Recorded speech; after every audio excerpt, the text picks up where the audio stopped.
Chapter 2 Death on the Walk. An hour before sundown, a wagon appeared at the gate of the corral. 4 soldiers leaped from the wagon, and one shouted, "Everyone, on your feet! Make a line! Leave the babies behind!" No one moved. No one understood him. "Looks like we have to show these dumb Indians how to make a line," he said, spitting and shaking his head. "We should just shoot 'em and be done with it." The soldiers entered the corral and started poking people with their rifle barrels. One soldier lifted an old man to his feet. "Move," he shouted. "If you want to eat, get on your feet." He pushed the old man to the gate and waved his arms at the others. A long line of Navajo people moved slowly through the gate. From the rear of the wagon, a cook gave everyone a piece of dried wheat bread. Another dipped a tin cup in a water bucket.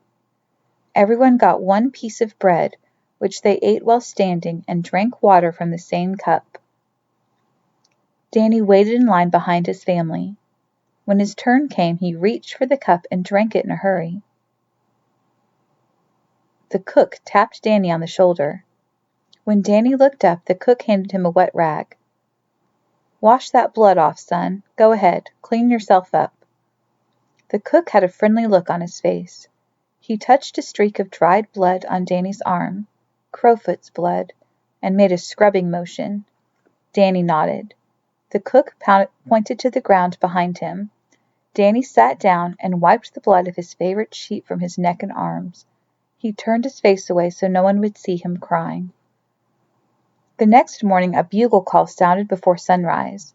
The soldiers hurried about, saddling their horses and packing their gear. 100 soldiers soon surrounded the tiny corral. "Move!" an officer shouted. The Navajo people stood and shuffled through the gate. "Where are we going?" Danny asked, looking to his father and Mr. Whitehorse. They did not reply. Danny could tell it was best to stay very quiet.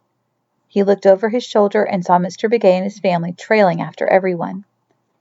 Walking behind the dancing, anxious ponies, the people coughed and choked on the dusty road. In 2 hours they topped a small hill and looked down at a green valley. A bubbling creek flowed through the valley. Danny knew this place. During the long, dry summers, he and his father rode their ponies to the spring. There they filled leather bags with water.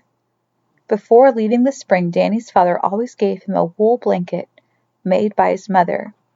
Then they would ride to the nearest hogan, and Danny would present the blanket to the people who lived there. "Always leave a gift to say ahehe, thank you, to our friends who live by the water," his father told him. "They are jewelry makers. They'll like the blanket." The beautiful hogan, once covered with bright silver stars, was gone. Smoking boards poked through the dirt like broken ribs from an old man's skin. "I hope they're still alive," Danny whispered. "They are good Navajo people," his father said. They soon passed a shallow canyon, an arroyo. A thin stream of water snaked through the arroyo, and green cedar trees rose from the rocks. Like embers from a dying fire, burned and smoking hogans lined the banks. A soldier rode his horse up and down the line of walkers. "Halt!" he shouted, over and over, holding his hand high. "Halt!" he shouted to the Navajo walkers. "Move to the trees." The wagon pulled to a stop. A soldier grabbed 2 buckets and ran to the stream. "Line up, time to eat," he called out. No one moved. The Navajos turned their backs to the trees and the burning hogans. Danny stood beside his grandfather. "No one wants to be here," Danny said. "You should not want to be here either, grandson. The smell of death is all around us. People died in these hogans. We should move." Everyone, all of the Navajos, felt the nearness of death. They would never have their noon meal by this arroyo surrounded by burning hogans. Without a word between them, the 400 Navajos started walking. Soldiers rode their horses in front of the line to stop them. The Navajos walked around the horses as if they weren't there. "Halt!" the soldiers shouted. 3 soldiers pointed their rifles to the sky and fired. Pow, pow, pow! Instead of halting, the Navajos walked faster. They passed the lead wagon. A young woman started running. Others followed. The officer in command called to his men, "Move aside." He nodded to a young man riding beside him. "You know what to do," he said. "We talked about what to do if they tried to run." "Yes," the young soldier replied. He stepped slowly from his horse. He took his rifle from the leather holding pouch and checked to make sure it was loaded. The Navajos ran faster. Old men and women hurried along. Even Mr. Begay ran. Old man Mr. Begay. Dust rose from the road as the crowd of people moved away from death. But death came. The young soldier lifted his gun to his shoulder. He took slow and careful aim. Pow! Mr. Begay fell to the ground. His daughter screamed and knelt over him. Pow! The daughter fell. The Navajos came to a halt. They made a wide circle around Mr. Begay and his daughter.